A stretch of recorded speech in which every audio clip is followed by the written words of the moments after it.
ಈಗ ಇಂಥ ಒಂದು ಖುಷಿಯ ಸಂದರ್ಭದಲ್ಲಿ ಅಂದ್ರೆ ನೀವು ಕೆಲಸ ಮಾಡ್ತಾನೆ ಇದ್ರಿ, ಆದ್ರೆ ಇದೊಂದು ಈ ಹೊರ ಜಗತ್ತಿಗೆ ಬರ್ಲಿಕ್ಕೆ ಮುಖ್ಯ ಜನಗಳಿದ್ದಾರೆ, ಯಾರನ್ನು ನೆನಪಿಸ್ತೀವಿ? ಸರ್, ನನ್ನನ್ನು 2004 ಸೆಪ್ಟೆಂಬರ್ 13 ತಾರೀಕಿಗೆ ನನ್ನ ಮನೆಗೆ ವಸಂತಿಕಾಂತ ಪತ್ರಿಕೆ ಗುರುಪ್ಪ ಬಾಲೆಪುಣಿ ಬಂದರು.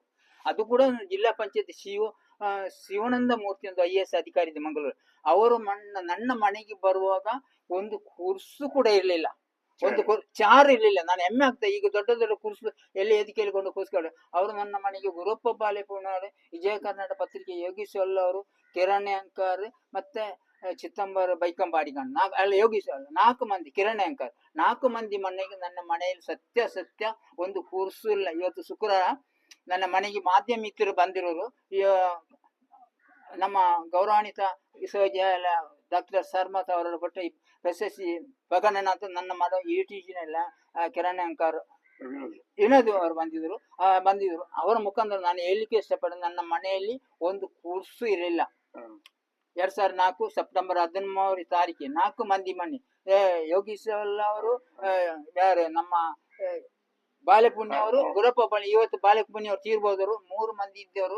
ಕಿರಣ್ ಅಂಕರ್, ಲ್ಯಾನ್ಸ್ ಅವರು ಗುರು, ನನ್ನ ಗುರು, ನನ್ನ ಗುರು. ಹೌದು, ಬಾಲೆಪುಣ್ಯ ಅವರು ಆವತ್ತು ನನ್ನನ್ನ ವಸಂತಿಕಾಂತ ಪತ್ರಿಕೆ 2004 ಸೆಪ್ಟೆಂಬರ್ 16 ತಾರೀಕು ಒಂದು ಲೇಖನ ಬರೆದು ಕಿತ್ತಲೆ ಬುಟ್ಟಿಯಲ್ಲಿ ಅರಳಿ ಸರ್ ಅಂತ. ಆ ಲೇಖನ ನಾನು ಈಗ ಅವರ ಬಾಯಲ್ಲಿ ಮಣ್ಣಿದೆ, ನನ್ನ ಬಾಯಲ್ಲಿ ನೀರಿದೆ. 1 ವರ್ಷ 4 ತಿಂಗಳಾಯಿತು ಅವರು ನನ್ನನ್ನು ಹುಟ್ಟಿ ಹೇಳಿ. ಇವತ್ತು ಅವ್ರಿಗೆ ನಾನು ದುಃಖ ಸೂಚನೆ ಅವರನ್ನು ನೆನಪಾತ ಈ ಸಂದರ್ಭದಲ್ಲಿ. ಅವರು ಇರುವಾಗ ಅವರನ್ನು ಕೂಡ ಅಂದ್ರೆ ಆದ್ರೆ ಹಲವಾರು ಅವರ ಜೊತೆಯಲ್ಲಿ ನನಗೆ ಸಹಾಯ ಮಾಡಿದ್ದಾರೆ. ಆದ್ರೆ ಬಾಲೆಪುಣಿ ಅಂತ ಗಣ್ಯ ವ್ಯಕ್ತಿ ಇವತ್ತು ನನ್ನನ್ನು ಬಿಟ್ಟು ಹೋದ್ರು. ದೇವರು ಅವರಿಗೆ ಇನ್ನೂ ಕೂಡ ಅವರ ಕುಟುಂಬ ಶಾಂತಿ ಕೊಡ್ಲಿ, ಅವರ ಆತ್ಮ ಶಾಂತಿ ಕೊಡ್ಲಿ ಹಾರೈಸ್ತೇನೆ. ಜೊತೆಯಲ್ಲಿ ನನ್ನ ಮನೆಗೆ ಬರುವಾಗ ಒಂದು ಕುರ್ಸಿ ಇರ್ಲಿಲ್ಲ ಅವರು. ಸರಿ, ಈಗ ನೀವು ಏನು ಶಾಲೆ ಕಟ್ಟಲಿಕ್ಕೆ ಒಂದು ತುಂಬಾ ಪ್ರಯತ್ನ ಪಟ್ಟಿದ್ದೀರಿ, ಶಾಲೆ ಆಯ್ತು, ಆನಂತರ ಬೇರೆ ಬೇರೆ ಹಂತ ಆಯ್ತು. ಈಗ ನಿಮ್ಮ ಕನಸೇನು? ಶಿಕ್ಷಣದಲ್ಲಿ ಏನು ಮಾಡ್ಬೇಕಂತ ಕನಸಿದೆ? ಆಗ ಸರ್ ಶಿಕ್ಷಣ ಅದನ್ನು ಚುಟುಕದಲ್ಲಿ ಬೇರಿಸ್ಬಿಡ್ತೇನೆ. ಅದೇ ಬರೆದ ನಂತರ 2004 ಸೆಪ್ಟೆಂಬರ್ 16 ತಾರೀಕು ಬರೆದ ನನ್ನನ್ನು ಬೇರೆ ಬೇರೆ ಪತ್ರಿಕೆ ವರ್ಷ, ಅದೇ ವರ್ಷ ಜಿಲ್ಲಾ ರಾಜ್ಯೋತ್ಸವ ಕೊಟ್ಟು, ಕನ್ನಡ ಪಬ್ಬದ ವರ್ಷದ ವ್ಯಕ್ತಿ ಕೂಡ ಬಿಟ್ಟು, ರಂಗನಾಥ ಭೇಟಿ ಕೊಟ್ಟರು. ಈಗ ನಮ್ಮ ರವಿ ಹೆಗ್ಡೆ ಇವತ್ತು ಕೂಡ ನನಗೆ ಆ ಸಂದರ್ಭದಲ್ಲಿ 1 ಲಕ್ಷ ನನಗೆ ಸಹಕಾರ ಕೊಟ್ಟು, ಅನಂತಕೃಷ್ಣ ಬಂದರು 50,000 ಕಾಲ ಕೊಟ್ಟು. ಅದೇ ವರ್ಷದಿಂದ ಮುಂದೆ ಹೋದೆ ನಾನು. ಈಗ 2004ರಿಂದ 2026 ನನಗೆ ಈ ಸಂದರ್ಭದಲ್ಲಿ 1 ಎಕರೆ 33 ಸೆನ್ಸಸ್ ಸ್ಥಳ ಸಾಲ ಕಾಡಿ ಬೇಡಿ ಬಿಟ್ಟು ಸರ್ಕಾರಿ ಶಾಲೆ ಮಾಡಿದ್ದೇನೆ. ದೇಶದ ಪ್ರಧಾನ ಮಂತ್ರಿ ರಾಷ್ಟ್ರಪತಿ ಅವರು ಪದ್ಮಶ್ರೀ ಕೊಟ್ಟ ನಂತರ ನನಗೆ PUC ಸ್ಯಾಂಕ್ಷನ್ ಮಾಡಿದ್ದಾರೆ. ನಮ್ಮ ಕರ್ನಾಟಕ ಮುಖ್ಯಮಂತ್ರಿ PUC ಮಾಡಿದ್ರೆ 1 ಎಕರೆ 30 ಸೆನ್ಸ್ ಸರ್ಕಾರಿ PE ಕಾಲೇಜಿಗೆ ಕೊಡಿಸಿತ್ತು. ಹಲವಾರು ಲಕ್ಷ ಕಟ್ಟಲೆ ನನಗೆ ಸಹಾಯ ಸಹಕಾರ ಗಿಟ್ಟೆ. MRBL ಸಮಸ್ಯೆ ಕೂಡ 45 ಲಕ್ಷ. ಇನಿ ಕೂಡ ನನಗೆ ಬೇಕಾಗ್ತದೆ ಸರ್, ಇನಿ ಕೂಡ ಸಹಾಯ ಸಹಕಾರ ಬೇಕು. 7 ಕೋಟಿ ಮುಟ್ಟ ಸಹಾಯ ಸಹಕಾರ ಬೇಕು. ಯಾಕೆ PUCಗೆ ಬಿಲ್ಡಿಂಗ್ ಆಗಬೇಕು, ಆಟದ ಮೈದಾನ 1 ಎಕರೆ 30 ಸೆನ್ಸ್ ಸಾಲ ಕೊಟ್ಟಿದೆ ನಮ್ಮ ಇದರಲ್ಲಿ. ಅದಕ್ಕೆ ನಮ್ಮ ಬೇರೆ ಬೇರೆ ಜನ ಕೂಡ ಸಹಾಯ ಕೊಟ್ಟಿದ್ದಾರೆ. ನಮ್ಮ ಆರೋಗ್ಯ ಶಿಕ್ಷಣ ಸಂಸ್ಥೆ 5 ಲಕ್ಷ ಕೊಟ್ಟು, ಬೆಳ್ತಂಗಡಿ ಶಾಸಕರು ಕೂಡ 5 ಲಕ್ಷ ಕೊಟ್ಟರು. ಇನಿ ಕೂಡ ನಮ್ಮ ಕರ್ನಾಟಕ ಮುಖ್ಯಮಂತ್ರಿ ಕೈ ನೀಡ್ತೇನೆ. ಕರ್ನಾಟಕ ಸರ್ಕಾರ ಪೀಕಾರು VT ಖಾದರ್ ಅವರು ಇದರ ಅಧ್ಯಕ್ಷರು, ಇದರ ಗೌರವಾಧ್ಯಕ್ಷರು ಅವರೇ.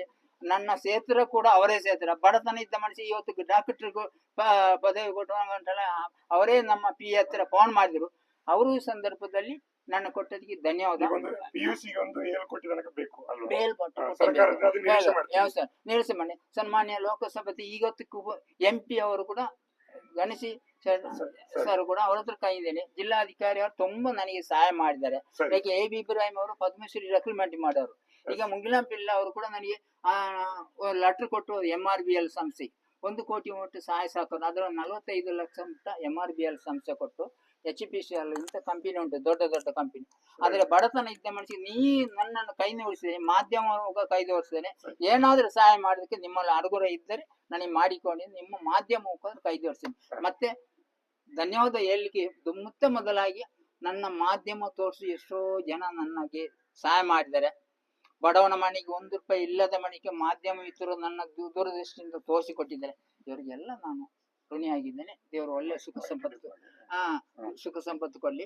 ಮತ್ತೆ ಕೂಡ ಮೊದಲಾಗಿ ಪ್ರೊಫೆಸರ್ ಧರ್ಮ ಸರ್ ಅವರಿಗೆ ದೇವರು ಆಯುಸ್ಸು ಆರೋಗ್ಯ ಕೊಡ್ಲಿ, ಅವರು ಧನ್ಯವಾದ ಅಂತ ಹೇಳಲಿಕ್ಕೆ ಇಷ್ಟ. ಇದು ಮಂಗಳೂರು ವಿಶ್ವವಿದ್ಯಾನಿಲಯದ ಗೌರವ ಡಾಕ್ಟರೇಟ್ ಪಡೆದ ನಂತರ ಮೊದಲ ಬಾರಿಗೆ ETV ಭಾರತಿಗೆ ನೀಡುವಂತಹ ಪ್ರತಿಕ್ರಿಯೆ.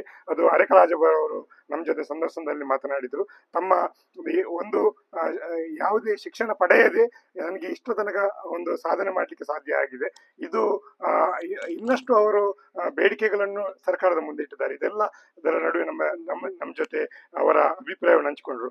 ಧನ್ಯವಾದಗಳು ಅರೆಕಲಾಜಬರ್. ETV ಭಾರತಿಗಾಗಿ ಮಂಗಳೂರಿನಿಂದ ವಿನೋದ್ ಪುದು. ETV ಭಾರತಿಗೆ